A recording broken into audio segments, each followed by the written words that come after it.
Eu queria começar a nossa entrevista falando um pouquinho sobre o seu ano de 2024.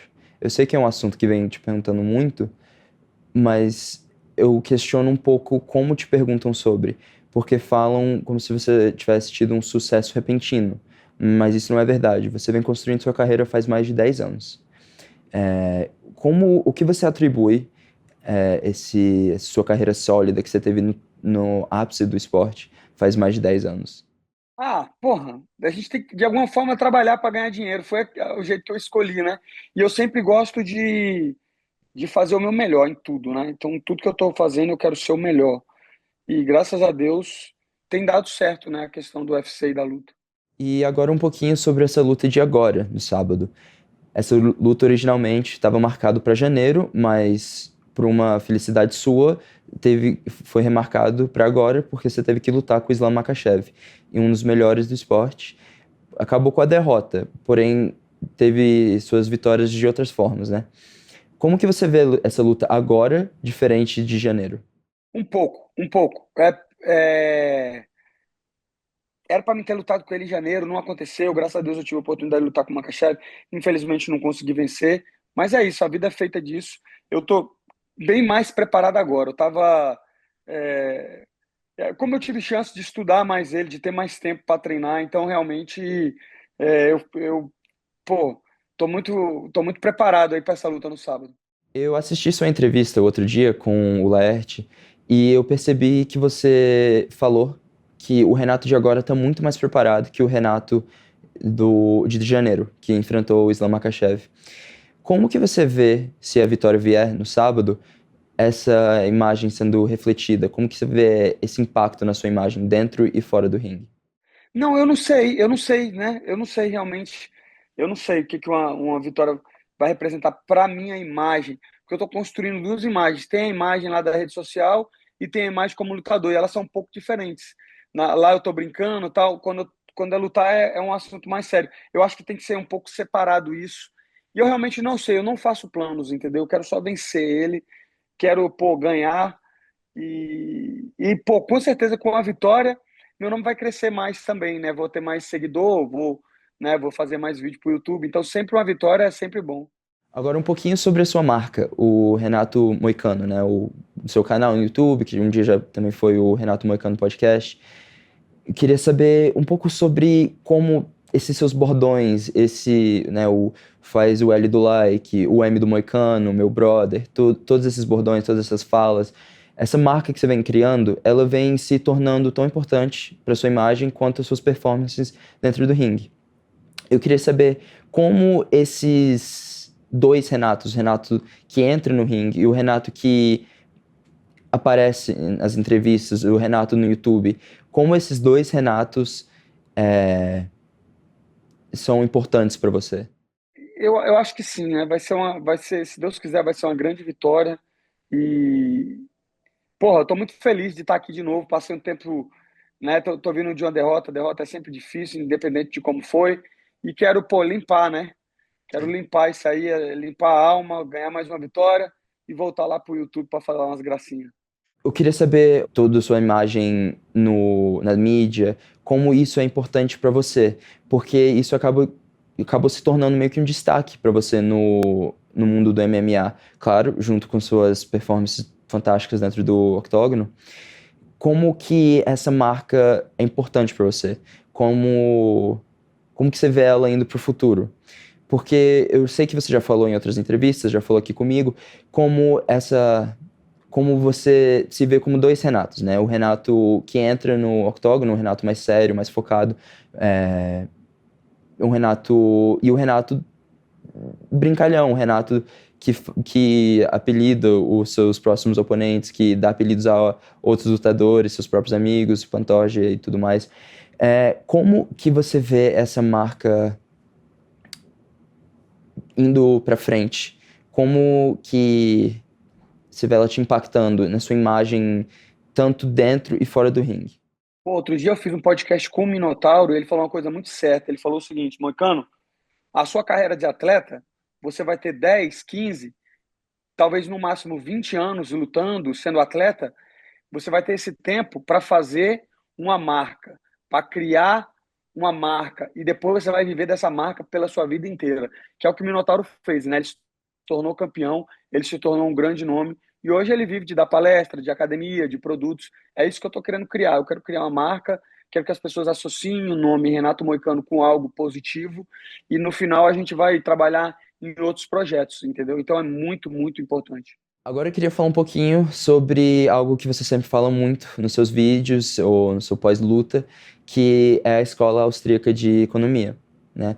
Você, claro, demonstra na internet ser uma pessoa que preza muito pela liberdade financeira, pela liberdade de ter. E eu queria saber um pouquinho como essa escola de pensamento te afeta no dia a dia. A gente vê na sua rotina, né, com sua família, sua própria academia, seus treinos para o UFC e todas as suas empresas e, claro, o Bitcoin, que você sempre fala muito sobre. A gente queria saber um pouquinho sobre como a escola austríaca de economia te afeta no seu dia a dia, o que você tira dela e como que você aprendeu sobre ela. Pô, boa pergunta, boa pergunta. Tipo assim, ó, eu comecei a investir em Bitcoin e aí em 2021, tipo assim, sem entender nada, sem entender nada. Tipo, eu só queria pela especulação e tal. Aí beleza. E aí, como todo ciclo de mercado teve o boom e aí depois caiu. Por sorte, eu não vendi esse Bitcoin, mas aí eu deixei meio de lado. Deixei meio de lado. Depois, eu assisti um podcast, se eu não me engano, foi no final de 2021 ou 2022, com um cara chamado Renato Trezoitão, num podcast chamado A Deriva, entendeu? E eu vi aquele cara falando um monte de coisa da economia austríaca e, porra, eu fiquei impressionado com aquele podcast e aí eu fui ver na internet que ele tinha um curso, e aí ele tinha um curso de Bitcoin. Aí eu fiz o curso dele de Bitcoin, depois comprei o livro dele, que é o Bitcoin Black Pill. E dentro do livro, dos livros dele, eu tava vendo aquilo e eu, caralho, isso é muito doido. Só que eu falei, velho, como é que eu sei que esse cara não tirou isso do nada e tá falando um monte de merda aqui? Então eu fui pesquisar tudo que ele fez. Então, fui ler lá as 6 lições, fui ler o Hans Hermann Hoppe, fui ler Hofbauer, fui ler vários outros livros da economia austríaca, fui ver vários outros estudos, tipo assim, todos os dados que ele colocou no livro eu fui pesquisar. E no final das contas eu acabei encontrando a economia austríaca, e aí eu falei, caraca, velho, que loucura, eu nunca tinha ouvido falar dessa parada, e que vai te adicionando, né? Aí você vai tentar estudar um pouco de história, vai tentar saber um pouco de política, e aí você entra nesse caminho do Bitcoin, que é o quê? Qual que é o caminho do Bitcoin? Da soberania. É você entender que o Bitcoin, como disse no livro do Hofbauer, o que o governo fez com o nosso dinheiro é o seguinte: antes da gente ter os estados do tamanho que eles têm hoje, antes do dinheiro ser controlado pelo governo, antes das taxas de juros do M2, da base monetária poder ser aumentada e diminuída pelo governo, ela era escolhida pelo livre mercado através de uma commodity. Então, durante milênios, o ouro, a prata e o cobre foram escolhidos como metais que faziam trocas, né, que serviam como moeda, né, que eram divisíveis, que seguravam valor, que eram fáceis de ser transportadas. Então, o dinheiro ele tem certas características e que o Estado, a partir do século XIX, o século XX ali, quando os estados começaram a ganhar imenso poder, quando os estados começaram a roubar a moeda, entendeu? Porque antes a moeda, o dólar, todas essas moedas, elas eram, na verdade, um título, né, que você resgatava em ouro, então ela valia um ouro. Então, a partir do momento, e aí tem toda essa narrativa que você vai ver alguns livros aí que vão te explicar sobre isso, de como eles fizeram o padrão ouro várias vezes na Europa, depois como eles fizeram o padrão ouro nos Estados Unidos, depois como eles saíram do padrão ouro em 71. E o problema é o seguinte: qual que é o grande problema? A gente está numa democracia. Quem que escolhe os nossos representantes? O povo. A maioria do povo não é informado. A maioria do povo quer um líder forte. A maioria do povo quer um cara populista que vai falar mentiras para ele. Então, os políticos têm todos os incentivos do mundo para mentir, para ser populista, para chegar lá e fazer o quê? Imprimir mais dinheiro, gastar mais dinheiro e tirar o poder de compra da moeda de quem poupa. E o Bitcoin, o que que é? O Bitcoin é um sistema, um protocolo descentralizado que não depende de governo, que foi escolhido pelo livre mercado como uma reserva de valor natural. fácil de transportar, ela tem todas as características do ouro e ainda é mais fácil de verificar e mais fácil de transportar. Então, é todo um sistema, antissistema, que depois acabou sendo incorporado pelo sistema de novo, né? Que é a BlackRock comprando o ETF, os ETF, está na bolsa, é um ativo, um asset, né? É uma commodity regularizada hoje nos Estados Unidos, no Brasil. Então, é, Alguns tipo países aqui assim, na América, alguns países aqui na América Latina já reconhecem como moeda oficial, né? o El Salvador, El entendeu? Salvador. Então, qual que é o grande trunfo do Bitcoin? É você ter uma quantidade de supply limitada, né? A 21 milhões, então isso vai fazer com que naturalmente gere escassez e que você segure valor nessa moeda. E é isso que eu quero, entendeu? Eu não quero especular, eu não quero ser um cara que não só ganha dinheiro, como tem que ficar especulando para manter o dinheiro, entendeu? Eu quero manter o meu dinheiro, então um Bitcoin vai ser sempre um Bitcoin, não importa quanto ele esteja valendo em dólar ou em real. Então eu realmente acredito na hiperbitcoinização, eu acredito que um dia porque os governos não vão parar, o populismo não vai parar. Então, a única coisa que eu posso fazer é tirar dinheiro desse sistema e colocar no Bitcoin. Então, quando você entende isso, você vê que tem uma galera que já entendeu isso, tem muita gente que não entendeu. Então, é uma aposta, só que é uma aposta que é o seguinte: todo o dinheiro que eu boto ali, eu tenho convicção moral, eu tenho convicção econômica, eu tenho convicção que aquilo ali é melhor aplicado do que em qualquer outra coisa. Entendeu? Então, pode ser que vá a zero, pode. Eu não vou me arrepender de estar investindo em Bitcoin. Voltando um pouquinho para o aspecto da luta, eu queria te perguntar um pouco sobre essa sua transição do Brasil para os Estados Unidos. Você foi para o UFC depois de você ter conquistado o seu cinturão interino no Jungle Fight, né, a organização de MMA aqui do Brasil. Eu queria saber como foi essa ida sua para os Estados Unidos, essa mudança de treinos.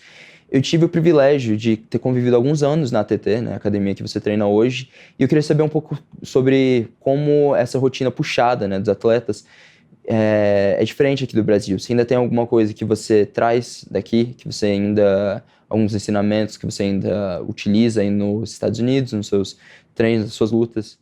Pô, eu cresci aí em Brasília, eu comecei numa academia pequena, que até hoje tem a Constrictor, tinha uma excelente academia, com muito cara bom, muitos caras que lutaram já UFC, passaram por aí, como o Rani, Paulo Thiago, Massaranduba. Então, Conhece o treinei Rani? com o Rodrigo Aguiar, treinei com a Ataíde, treinei com o Gabriel de Oliveira, treinei com o Cubano aí em Brasília. Pô, treinei com todo mundo aí e eles fizeram eu chegar aqui hoje. Sempre tive muito ajuda, uma academia excelente.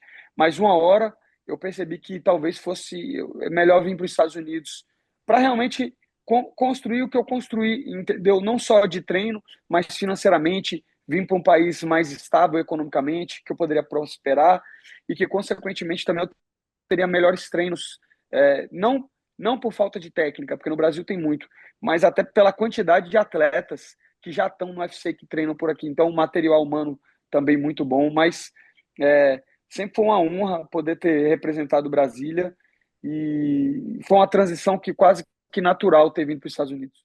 Eu lembro que eu assisti o vídeo logo depois da luta com o Islam, que você tinha falado que tinha baseado todo o seu treino no estilo de luta do Dariush, que era a sua luta original. Até na forma que você subia após uma possível queda e tudo mais. Eu queria saber se você repetiu essa forma de treinar agora para a luta nova com o Dariush ou se mudou alguma coisa. Não, eu tive que mudar, porque ali naquele vídeo eu falei tudo e eu tô vendo que você viu o vídeo, legal. Eu mudei, MMA, entendeu? Eu posso botar ele para baixo. É isso, eu tenho que estar preparado para todos os cenários. Então eu mudei um pouco a estratégia para essa luta aí. Vamos ver se vai dar certo no sábado. Agora eu queria trazer um pouco para o lado emocional do esporte, que a gente sabe que esse esporte não é só duro fisicamente, também emocionalmente, né? A perda de peso, todos os dias de treino, isso tudo traz seu peso emocional. E muitas pessoas só gostam de ver o lado bom, né? Gostam de te ver como uma pessoa engraçada, a pessoa que sempre tá ali pro humor e tudo mais. Você poderia compartilhar com a gente algum momento que foi muito pesado para você emocionalmente, que você teve que dar uma reviravolta, talvez, na sua carreira, alguma coisa assim? Pô, várias vezes. Quando eu perdi do zumbi coreano, foi um momento muito ruim da minha vida. Eu fui nocauteado em poucos segundos no primeiro round, no meu primeiro main event. Caralho, aquilo ali me quebrou demais. E foi ali que eu entendi que, tipo assim, o esporte é legal, mas não é o mais importante. Porque quando eu perdi ali, somente a minha família ficou do meu lado, entendeu? Me apoiando. Os fãs todos vazaram, amigo vazou, então só ficou mesmo a minha esposa, meus pais, meus irmãos, a galera que realmente meus amigos mais íntimos. Então, ali que eu entendi, foi ali que nasceu o Money Moicano. Que antes eu não ligava para dinheiro, mas eu pensei, caramba, velho, eu perdi aqui, eu fui humilhado, mas todo mundo que gostava de mim não gosta mais. Então, para que eu vou lutar? Pô, então eu vou lutar por dinheiro, vou lutar por dinheiro, vou lutar pela minha família. Foi ali que nasceu o Money Moicano.